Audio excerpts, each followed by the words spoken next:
Hello, everyone, and welcome to Discover Rising Tides, How the Outside Makes the Inside Better. And I am Jean Gallagher, and I'm here with Denise DeGaulle. Hello, Denise. Hey there, how you been? Hey, it's been a while since we've chatted. I know I've missed you. It has been a while. I know I've missed you too. I miss our conversations. There's always so much fun. Denise is You our know what longevity to talk concierge, about. and she's also a phenomenal menopause mentor. So, Denise, what are we talking about today? We're talking about a little bit of a hodgepodge of things today. Okay. Your upcoming uh guest is Hmm. a manifesting guru. Hmm. And some of the things that I know she will talk about, I'd like to kind of set up in a way, um, focused as I do on menopausal women. Hmm. So one of the things that I think is really important for us to understand in midlife, really at any point in life, but at this stage in midlife and beyond. I mean, I think midlife is when we kind of wake up to what do I want? Who am I? And Hmm. how do I want to live the rest of my life? Because we've lived up until this time kind of for everybody else, right? Whether Hmm. it's, our parents, pleasing our parents, trying to get, good grades and doing all the right things, and then, taking care of the kids and all of those things. And so we get to this stage in midlife and we're going, okay, there's absolute chaos going on, right? Outside of ourselves. It's, the job is crazy. The kids are all over the place, finances, maybe, politics, religion, give it a name, all of the things, right? Hmm. Um, all of those things that are going on in the outside world actually reflect what we have going on in the inside world, inside Hmm. physically, what's happening physically, chemically, hormonally, but also mentally and emotionally. So I think it's really important for us to understand, in order to calm the outside, we Hmm. really need to start calming the inside. Mm. It's easier to calm the outside. Yes, because we can just turn off the television and all of that. And Um, we think we're doing it too. So we were thinking, you maybe you shut your phone off, or maybe you turned off the TV, or maybe you have some quiet space, but it's not coming in inside. It's not coming internally. right. That's kind of like turning off the phone is a temporary fix for as long as you turn off the phone, right? Those things are always going to kind of be there. So we have to understand how we can calm ourselves internally in order Hmm. to make the stuff, all of the noise that's out there, just noise, right? Kind of background noise that, really doesn't matter, Mm. right? So how do we do that? A couple of things that we need to focus on. When it comes to midlife, depending on where you are in the menopause cycle, well, it's not really a cycle, it's kind of more like A linear. line, a blip in a It's line. linear. Your periods may be in a cycle, but once you start to hit menopause, it's just straight.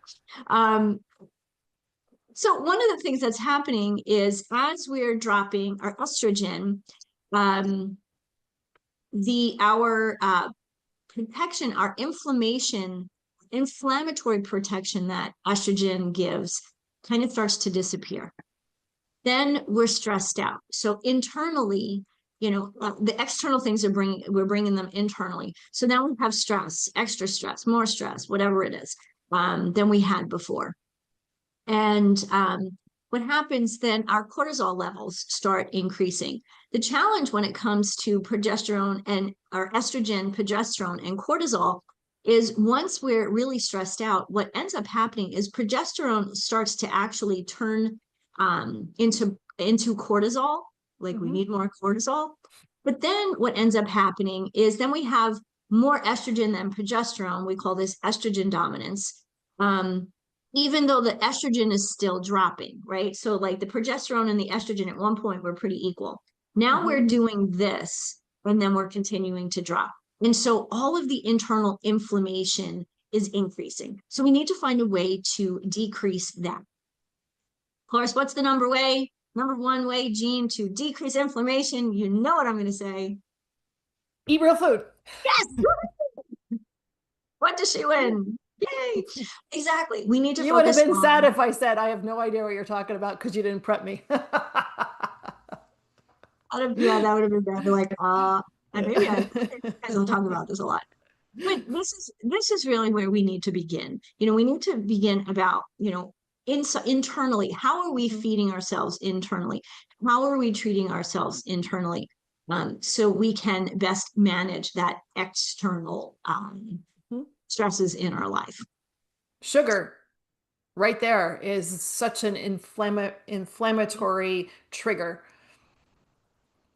It is. And, people think, oh, I don't need a lot of sugar, but they forget that added carbs and junky carbs, Mhm. carbohydrates, turn into sugar, Convert. right? Yep. If you're eating broccoli and apple and, whole grains, those kind of carbs are not, quickly turning into sugar. These have fiber. They're actually doing the right things. But But I when had a you're bagel eating, for breakfast. That can't be bad, right? Ah. yeah, sugar bomb. A bagel for breakfast is actually a sugar bomb. I mean, almost equally the same as having a donut. Even Mhm, though the donut tastes sweet in the beginning and the bagel not so much, unless it's toasted, then it tastes a little bit sweeter. Um, they both turn into glucose, turn into sugar in our body. Sugar then increases inflammation. So again, what we're putting in from the outside in, right, we is something that helps or in this case doesn't help us manage mhm. from the inside. That makes sense. It sure does. Cool. Okay, Important. so the next thing I want to talk about, because I know this is an important piece when it comes to manifesting, and it's about creating space for better things Mm. in midlife. What are the better things? We want better sleep, we want more energy, we want more desire, whatever that means to you. But we want to be able to do the things that we like to Well, do. the desire piece is really important. The desire Yeah, piece is wanting more, wanting things, wanting the not necessarily stuff things, but wanting things. I want to be able to physically do things. I want to be able to whatever. That desire is everything. absolutely. Absolutely. Hopeful thinking. Exactly. So how do we do that? Again, this is that inside piece. We need to, one, eat real food. So we're managing what, we're bringing inside, but then understanding that we need to step back to create that space for the Mhm, things that we desire. And sometimes that means letting things go, mhm, right? That volunteer thing that, you've been doing forever and now it just doesn't seem to align. It's time to say goodbye, mhm, right? Those friends that you've had for 20, 30 plus years that are doing nothing but dragging you down, or you have nothing in common with. Not that you just end a relationship, but maybe you step back for a while, or you try to do something different with that relationship. mhm. And by doing so, you're opening yourself up to possibilities, space, mental time to actually think and connect with yourself, connect to um, higher power, whether that's if you call it God, universe, inner wisdom, whatever it may be, right? If we don't take the time to manage what we have going on inside of us, we can't create that space. Therefore, we can't um, create the opportunity for those desires, and we get stuck in the same place, kind of spinning our wheels going, is this it, is this it, is this it? Which I guess brings me to my last topic for this conversation. um so often by this stage in life, and truly it happens at a very young age, is that we have created barriers Now, as a coach, I talk to my clients about, um, setting boundaries Mhm. with people, with work, with whatever. But boundaries are are helpful. They're useful in our life. Barriers, on the other hand, are restrictive. And Mhm. those barriers are very often the conversations we have with ourselves. I'm too old. This is the body that I have. I can't, I don't have the money to focus on losing weight. Um, yeah, I want more, but, I'm okay with what I have, like being okay with things that you're really not okay with. Mhm. So those are barriers, internal barriers that we need to have a conversation about with ourselves, with a coach or a friend, somebody that you really know, love, and trust. Because this of all of the pieces that we've just talked about, I think this is the hardest, is to be Mhm. able to break the barriers that you have consciously or not uh, created in your life. And it can be challenging if you or have not had the habit of putting yourself first, and that's not a selfish statement. It is a factor of females in existence. We are much more prone to taking care of others before ourselves, and it is important to be able to say these are some non-negotiables. Absolutely. Absolutely. And as always, I say that first, number one non-negotiable: eat real food. It is the cure. It is not so much the cure, but it is the foundation Of of living a everything. healthy, happy, long life, and really managing menopause and midlife in a way that really resonates in a very positive, uplifting manner. Mm. On that thought, Denise, thank you very much. Thank Until you. next time. See you soon. Hello, everyone. This is Jean Gallagher, Discover Rising Tides, and I want to just take a moment to talk about my friend Denise Stegall. I am honored to call her as a friend, and I'm so grateful that she gives us her insight during our shows each show and talks about healthy living, eating real food. You hear Denise say, eat real food a lot. Well, she means it, and she knows what she's talking about. She is an amazing healthy living coach, curator at Living Healthy List. And if you ever have any questions about what is real food, why does it matter, how does that apply to me, how do I change, what do I need to do, how do I even create a healthy living shopping list, make sure that you call her. She is your healthy living coach, and you can find her at healthylivinglist.com. Hello, everyone, and welcome. My name is Jean Gallagher with Discover Rising Tides, How the Outside Makes the Inside Better, and welcome to the show. If you're listening to us on a podcast platform and you'd like to see our smiley, happy faces, jump on over to YouTube and you can find us there as well. I'm excited for today's episode, and I'd like to introduce Morgan Hamer to all of you. So, Morgan, thank you so much for being with us today. Thanks for having me. I'm so excited about this. And before we get started, give everybody a little bit of an idea about your background, and then we'll dive in. Oh boy, where do I start? I know, right? Um, I'm gonna try and summarize, condense, but long story short, I was an art major turned real estate investor turned burnout boss babe turned manifesting mentor, and all of the weird plot twists and making positive out of really tough situations is what's gotten me here today. So I am here just to empower women with some of the tools and resources and information and action steps that I've applied to go from being lost and broken and oh, purposeless and all those things to really just living my best life. Like, oh my gosh, it just keeps getting better, y'all.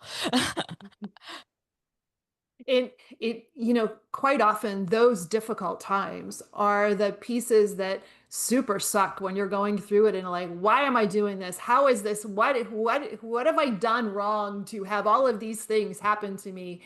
But if you can work your way to the other side, then it really brings the fruit to place, and you're able to look back and, wow, I am in such a better spot. Totally. Yeah, this is on the forefront of my mind right now because I'm in the process of writing my next talk. It's going to be on disruption and how to leverage disruption, the curveballs that life throws us, to actually level up and boost our magnetism. Because the thing is, everything's happening for us. It's not happening to us, even though in the Mm-hmm. moment, maybe, you might go through a divorce, get a health diagnosis, lose a job, something like in the moment, it might seem like your world's falling apart. But if you can start to build that trust and that faith and just kind of zoom out a little bit, really, it's always an opportunity when your world's turned upside down. And the other thing is, we're always manifesting. Like, we're always, Mm-hmm. what we experience externally outside of ourselves is a direct byproduct of our energy, our frequency, our subconscious beliefs, all the things that are operating but underneath the hood within ourselves is getting mirrored back to us in our lives in some way, shape, or form. And when life gets real, it's not a punishment, it's not because you're bad. Once again, it's an opportunity to do things differently, to have a clean start so that you can really manifest what it is that your heart wants in the first place. Mm-hmm. I love the word that you used. You used disruption, and it seems for me that is a positive term for something that could feel fairly negative that's happening at the moment. But it is that disruption also creates space for better things if it's allowed. Yes. Yeah. I mean, I feel like a lot of the manifesting work is making space for miracles. It's learning how to get Mm, out of your head and stop trying to control things and start to find safety in doing less and getting in that receiving mode instead of that like go, go, go, do, do, do, figure it out mode. And so when disruptions come, they kind of catapult us into having to get out of our own way because you're in this like state of surrender where there's just no way, 9 times out of 10, when your life's turned upside down, you're not going to know how to get out of the spot you're in. And mhm, that is actually like a huge opportunity for you to learn how to release the reins and not be stuck in this like tunnel vision of how things should be or what you think you need to do to figure it out. mhm. And the mirror portion, when you're talking about manifesting, and I'd really like to break down manifesting if that's a space you would like to talk into, because I think it's so important because you use the term mirror, which I think is important to take a moment to talk about because we quite often when you hear people talking about manifesting, they're talking about manifesting these dreams and all these things that they want to come to them. But I don't think that we realize that we could also be mirroring or manifesting some of the things that we really don't want to come to us because that's where our headspace is at the moment. Exactly. And it's not necessarily just at the moment. It's what you carry with you for Ooh. your life, Like um the way that it works is we have experiences, we have observations, we're taught certain things, whether it's our parents, our primary caregivers, the society, the cultural norms that we're raised in, and Mhm. all of that imprints into our subconscious mind certain narratives, beliefs, stories that literally play out throughout your life. And so change your beliefs, change your reality. That's one layer to it, but also, there's energetic imprints. Our bodies also carry stories and energy, and oftentimes, like, we will store emotions that we've never allowed to pass through and run their course. So Mm. that's also impacting our energetic frequency, our what we're attracting and manifesting in our own lives. And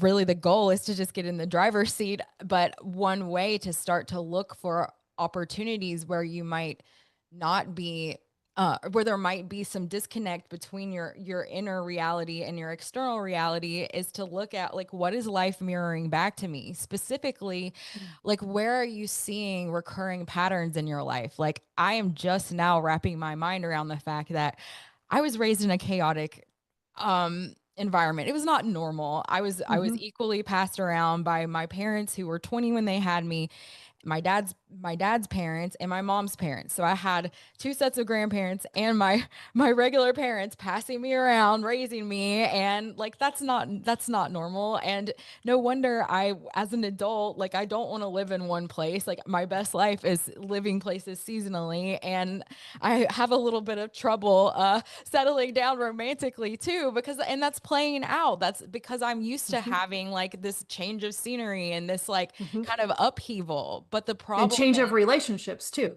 yes, Mhm. exactly. And Yeah. so, how that manifests in my adult life, I mean, that I don't think there's really anything wrong with wanting to live places seasonally, but it is problematic when I'm kind of unconsciously cultivating a little bit of chaos in my life. Like I'm drawn Mhm. to like dramatic relationships, like people, friendships, or dramatic work environments, or signing up for way too much than more than I can actually handle, that kind of thing, like perpetuating that chaos. Mhm. And that's not serving me. And that is not aligned with my best life.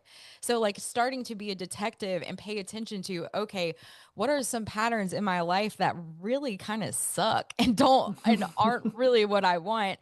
And it's a lot easier said than done sometimes, but really if you can have like somebody to work through with that you trust, Mm. whether it's a mentor, a coach, a therapist, or just a good friend that you can really be vulnerable with. Oftentimes it's hard for you to actually see it objectively Mm. yourself, some of the patterns. But if you ask somebody who you know and trust, to help provide insight, that can often be very helpful as well. Because once again, that mirror phenomenon is something that you can use to start to look inward as well.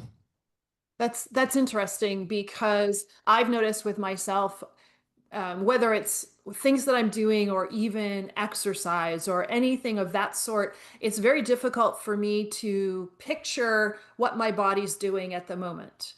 And that if you're taking this, I like to compare concepts in the section that we're talking about, but how does this also translate to other portions of our life? And what came to me as you were talking about this is specifically exercise and working out and needing to have a coach or somebody there that can say your body is out of alignment, you're in making sure that you're staying safe, but you're also working to get to a point of betterment.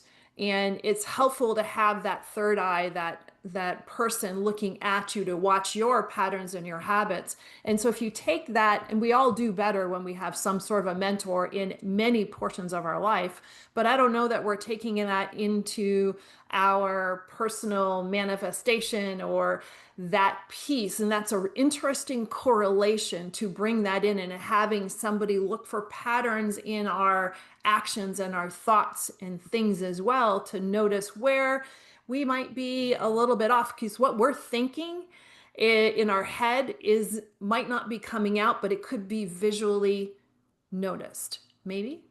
Yes. Yeah. I mean, it's always easier to look at other people's lives and point the finger and tell them what they're doing wrong than it is to look at yourself. And Mm-hmm. yeah, don't get me started on the power of community and healing and manifesting. I mean, it's everything. Why?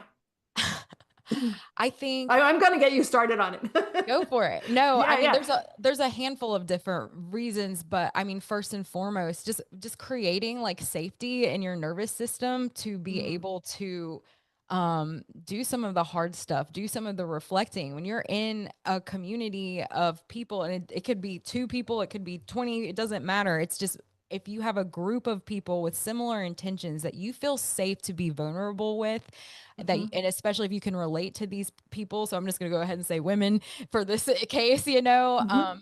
that's automatically like giving you permission to Soft. soften, to get out of the driver's seat and not have to like figure it all out, and also give yourself Mm. more grace and allow yourself to practice being seen and vulnerable. And because that's where the real strength is in being okay, being vulnerable and having flaws and being loved anyway. There's really, to me, not many more things that are more powerful than a safe community.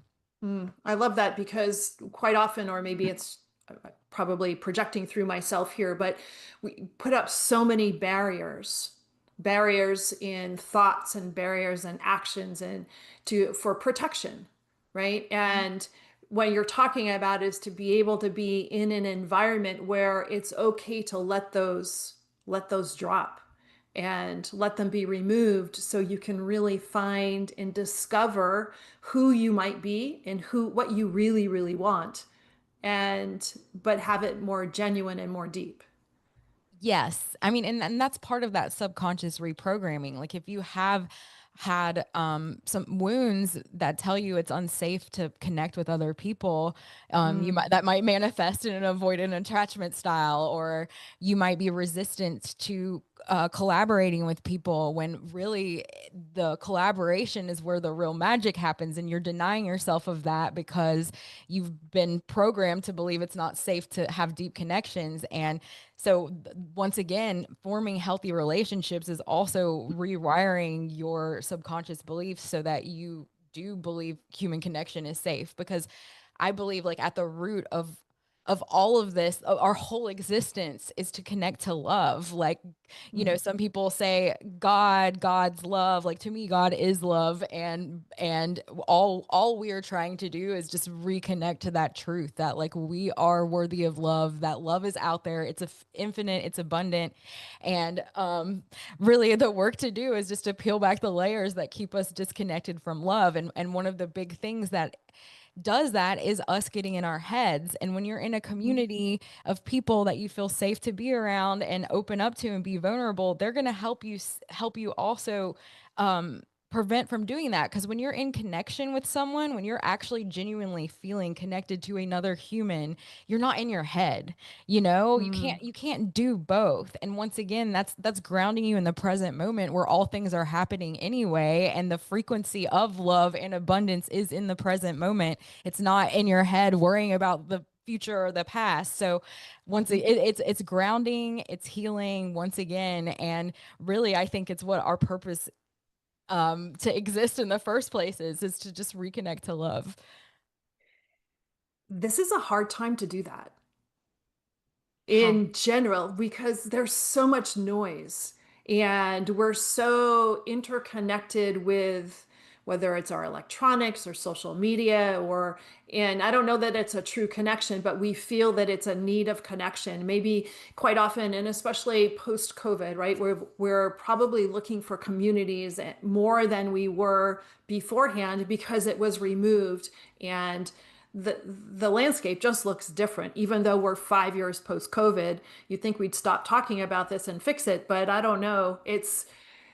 I think we've evolved into a different spot since COVID, and they were so connected to people that are not, that have nothing to do with us. So social media, right? And we're looking at people on social media, and there can be a lot of times where you're spending, gee, I wish I had that. Gee, I wish I had that. Or it's instead of the present moment piece that you said really resonated with me. And in order to click into that frequency and the love and the vibrations that are needed to bring on what we are deserved of, it can, there's just a lot of noise to work through.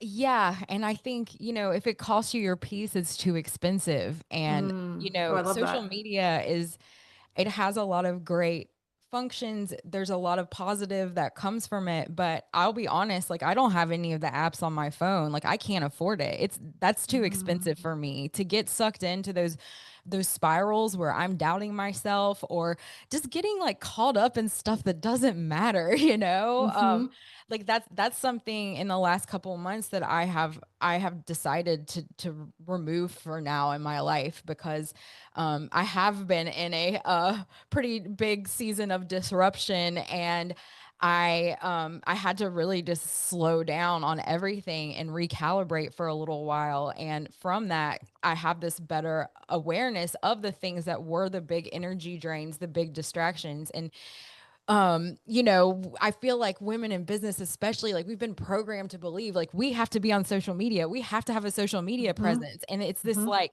who told you that? Like that is not true. That is something that like I guess maybe the the people behind the social media have managed to like convince society that it is necessary, but it is absolutely not. Once I took a step back from social on this little break, I have people crawling out of the woodwork, like asking to work for me. And that's just like the validation. Like, it's just, sorry, don't get me on that tangent. My point Mhm. is, once again, if it costs your piece, it's too expensive. So why are you even like, why bother? It's made up. Like, you do not have to do this thing if you do Mm, not want to do it. Fine. And when you clear that space by taking a step away, if it is something that is known to like bring you down, you're freeing up energetic space in your life to be filled with something more aligned. I love that. Too expensive.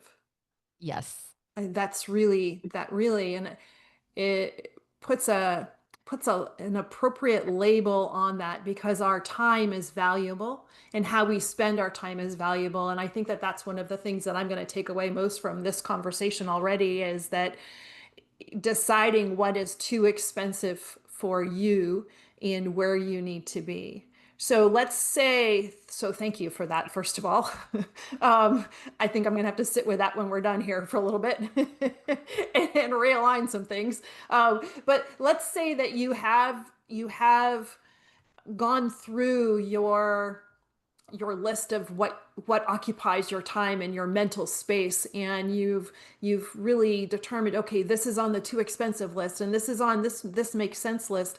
How do we start reprogramming our brain and our hearts for opening up to a more of a manifesting mindset, if that's the right way to say that? Yeah, I know what you're trying to say, and I Good. think yeah, I think to start to get into the manifesting zone, getting into the driver's seat of your own life and reality, um, by through looking at your life and objectively deciding like what is working, what is not working, and recognizing like what is too expensive, Hmm. more or less. I think it's I like to just make it as simple as possible. Like, make a list of all the aspects of your life and your business, like everything from like your morning routine, the food you eat, your exercise, your the people you surround yourself with, your clients, your income, like every detail of your life, and rate it from 1 to 10. Mm. And then instead of trying to go and like clear out everything that's under a 5. Just pick one thing at a time, for 30 days that you're not going to do anymore. That's underneath that 5 or less in your life. And while simultaneously intentionally adding some of those things that you've rated as 7 to 10 in your life. Mhm. And once again, micro habits, just focusing on adding one, deleting one for 30 days until it's a habit, and you don't even Mhm. have to think about it anymore, and then do it again. And what happens is your energetic frequency is going to start to go up because you've gotten rid of something and you're adding something simultaneously. So that average of those numbers of everything you've rated, like it's Mhm. automatically going to go up. And from that, your magnetism is going to go up. And then the more that you're going to build your trust in yourself and your higher power, because Mhm. you're going to see some results from that, whether it is just a subtly better quality of life, or 9 times out of 10, when you set that intention and you actually go through it and say, hey, I'm going to do some things that are uncomfortable and not the norm to level up energetically. um, there's some kind of miracle that happens, and an unexpected blessing will come through. And if you can keep like pay attention to that and make note of that, once again, that strengthens your trust, and that fuels Mm. you to be able to keep doing this and prioritizing your energy. I love that. That thank you. That really does give people some basic tools to how to break this down, because whenever you're talking about some sort of a life-changing thing, or whatever that happens to be, the process of change is just the thought of change can be so overwhelming without simplified steps in order to make it tangible and that are actionable, versus, oh, I can't do all that, forget it, screw that, I'm all done, right? So I guess I don't need any of that. But if you can break it down and make it just as you did, so thank you for that. That's really, it gives people an opportunity to apply in manageable terms and create that space. Yes. And so let's say that, and I'm kind of rushing through this because we don't have 4 hours to really talk about this as appropriate, right? So let's say that we've, spent the next 90 days really breaking down our 1 through 10, and our average might have been a 4, but now our average is more of a 7, and things are opening up a little bit. How do we determine, manifesting is such a buzzword. You're going to manifest 7 figures, or I'm going to manifest this and I'm going to manifest that. How do people figure out what is not appropriate, but what is really needed for them, or where do the concepts of what should I really have in life come from? I think it's between like you and your heart, like deep down what it is that you want. And if that desire is planted in your heart, it's as good as yours.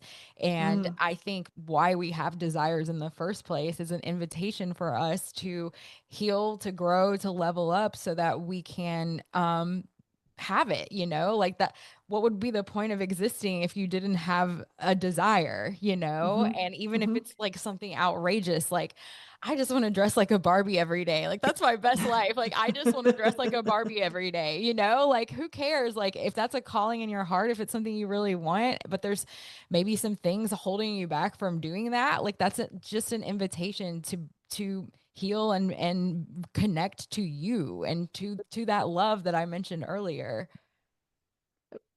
That's Um, I love that. Yeah, that's a great example. I don't know. Dressing like a Barbie was never on my bingo card, but I like it. I know But that it's was a just great idea. I mean that's just what I came up with on the fly, but I think also like it's But it doesn't important. have to, but I guess the example is it doesn't have to be these big things, right? So manifesting is like, I'm going to manifest this new car or these whatever these big things are. But the happiness isn't stuff. The happiness is that inner calling. Yes. So I think to like bring it all home and like bring it together, I started to really prioritize my energy a couple years ago. I had just gone out in business on my own for the first time, 100% self-employed. I had my rental properties. I just started a commercial real estate firm, and I was dabbling in Morgan Manifest too. And within like the first 6 months of going out in business on my own, I just started getting hit with unexpected expenses. And I think like Mhm. I had like 60 grand worth of unexpected expenses while I'm like just starting out being self-employed. And that was brutal. And then on top of that, people in my life just started dying. I lost Oh, over 20 friends, family members, oh loved my. ones in like 2.5 years. Once again, this is my like I am just now going out on my own, and I'm like stretching my comfort zone, not just financially, but like my visibility stuff. Like I have to like put myself out there more and start to establish myself as a thought leader and all these things that are also like very, draining and Vulnerable. straining, and navigating like an insane amount of grief all at the same time. I mean, it was wild. And that's what helped me realize how important it is to be very, very intentional and boundaried with my energy, because there's times when life is going to life, and to be quite honest, any sense of control is a false sense of control in my opinion. Like Mhm. the only thing that we can expect is change, like period. Mhm. So like this, doing these little micro habits of adding one energizer to your list, and delegating, deleting, detoxing something that's draining, like this is what's going to help you get through those kind of times. And especially when you do it when life isn't insane, you know, this is like your insurance. This is your uh sanity insurance, you know. But it also helps you stay magnetic even when tough stuff is happening. And that's really what it's all about. And to like bring it full circle, yes, manifesting, a lot of times we are called to learn the art of manifesting because there's this thing we really want and we realize like our way, our approach to getting what we want isn't going to work for this. Like we need an alternative approach to get this big thing that our heart really wants. And so maybe you figure it out. You start making some moves and you manifest the thing. And then you get another desire and you manifest that and you start to kind of learn the ropes. And in time you start to discover that it's not about the things are freaking awesome, but it's about Mm-hmm. that inner transformation that you experience that makes it so that if you lost all the things, like, you know, deep down that you can attract them all again, or you know deep down that hey, when stuff falls apart it's always for my betterment, you know. And that like that leads to this like faith and peace and trust that there's no value that you can place on that, you know? So that to me, Mm-hmm. like that's what manifesting is all about. And the only way that you're going to get to that point where it is the like more ambiguous things like unconditional love and peace, you know, like you start with working with the material desires that you have. And there's nothing wrong with that. And it's just a beautiful process to watch unfold. Mm. That's really a great question or a great way to set expectations. And so when you're working with clients through Morgan Manifests, how does that work? What are you offering and what does Manifest do? Talk about that a little.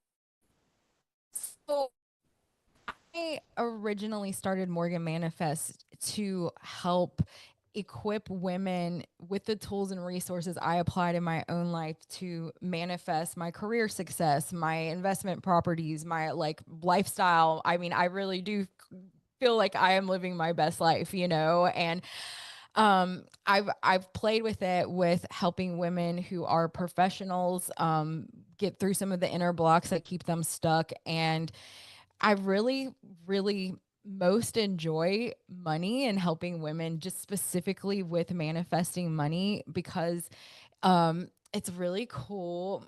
The stuff that keeps us from manifesting money is also the same things that keep us from really fully receiving love. And it's all abundance. Love is abundance, you know, health, wealth, all of those things. Like it's all part of abundance. So I like to specifically work with women who know like they want more money, they're tired of settling and they're tired of getting in their own ways, work through some of the inner blocks, pinpoint them, and then have some tools and resources to create new narratives, new more magnetic subconscious beliefs. That's part of it.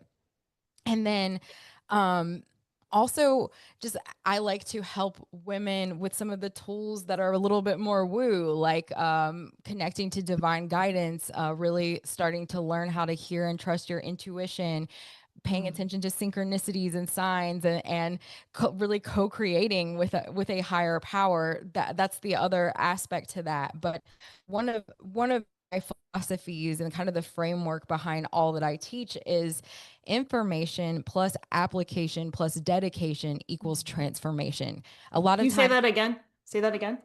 information Mhm. plus application plus dedication equals transformation.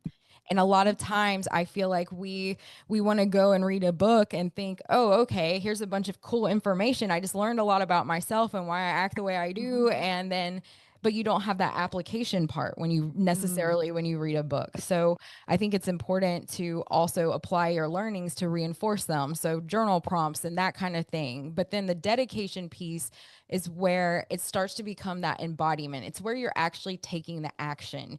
It's not just I'm learning something, I'm doing my journal prompts and my guided meditations. It's like here's a bunch of tools that I've learned about in the information phase and started to wrap my mind around. But now in real life, there's an opportunity that's come up for me to actually apply them when it Mm, counts. And that's where the real reprogramming happens. And that's where the quantum leaps happen too. And so mhm, when you put all of those things together, that's when you're able to transform your world from the inside out. mm. That's beautiful. And Morgan Manifest is going to lead that process through there and help um, the application process as well through that. Yes. I like to fancy myself as like your older sister that's just a few steps ahead, and we're along for the ride, and we're going to go through this together. And I am especially adamant about doing this in community. So Mm, I like to always include in my programs and offerings that community element as well, because there's just real magic in bringing awesome women together who are healing and growing and leveling up. mhm. And showing up with true authenticity as well. Yes. So important because you can show up, but if you're not showing up authentically, you're not going to have the same results in any way. Well, yes. Yes, and to that point, I think that is my leadership style. Like I don't know how to be anything but me, and so that helps people feel at ease to be themselves too. Like I mean, you don't need to put makeup on to show up on a call. You don't even have to turn the camera on. I don't care. I just want you to be here if you want to be here is my vibe. That's fantastic. And so how do people well, let me start this sentence over. Who would be is there an ideal person that or client that you're dealing with, type of client that you're dealing with, or is it really across the board? And what would somebody if somebody says, I think that I might be interested, what would be a prompt for them to realize, yes, this could be a good fit? Okay, so first question is who do I work with? Hmm. And it's funny. It's not who I thought I would work with because you always think like, oh, you're gonna work with somebody who's like yourself, maybe a couple chapters ago or something like that, Hmm. you know. And the women who I've just organically attracted are women in that midlife, especially in that messy middle. The women who Hmm. have gone through a divorce or they're realizing like, hey, I'm in my 50s. I still have some life left to live, but like I can't keep doing it the same way I've been doing it. So Hmm. generally I tend to work with women 40 to 60 who are Hmm. feeling called for more, but they don't know where to start. And they're just curious about that like spiritual aspect to success that maybe they didn't have in the past. So I know that's still broad, but No, very but much it does bring it in and it does define it a little bit more. And that totally makes sense because it's that time of life of transition. yes, There's a lot of transitions that are happening internally, but also externally as well. yes. Mm. And that's a powerful time for women in their 50s and beginning of their 60s is such a powerful time for us energetically also. Totally. And it's just so beautiful to watch women who like thought or have low self-worth, but they have this dream like start to awaken to their worthiness and actually go for it. I mean, Mhm. life is short, but also once again, like if you have that desire in your heart, it is as good as yours. Mm. And so Morgan, how do people get in touch with you? How do they reach out? You can find me at morganmanifest.com. And also, if you go to morganmanifest.com/free, this is exclusively for the podcast listeners. There is a link for you to sign up to have a complimentary one-on-one with me. I am here to support you. It is my pleasure to give you a little extra guidance and help you get unstuck in one aspect of your manifesting journey. Do you have one thought or something that you would like to pass to people to just ignite them? Sure. Um, I think it's really important, especially for women who are driven and called for more. You do not have to do it all or be it all to have it all. Mm. You are worthy of it just as you are. Oh, wonderful. What a great way to end. Morgan, thank you so much. And people, please reach out to her if this really calls to you. What a great opportunity. So thank you so much, Morgan, and I appreciate your time. Thank you. Thank you so much for listening today. Today's show is sponsored by Seaside Solutions, my financial services company. As a business owner, it's easy to be pulled in many different directions, and often taking care of yourself plummets to the bottom of the list. For me, I find myself outside to reground. My time outdoors helps me manage my day more effectively and be more present for my clients. Through this, Discover Rising Tides was born. At Seaside Solutions, we truly believe that education is the foundation of financial wellness. Our primary focus is to provide guidance that is designed to help you achieve your long-term financial goals and visions. Working with a plan allows space for doing more things that you love, like being outside to make the inside better. If I can help you create or realign your plan, or if you would like to be added to my weekly newsletter, please let me know. This week's topic was 5 ways to set more achievable goals. Your referral means the big, beautiful world to me, and if I can help, please let me know. And thank you so much for listening, and see you next time.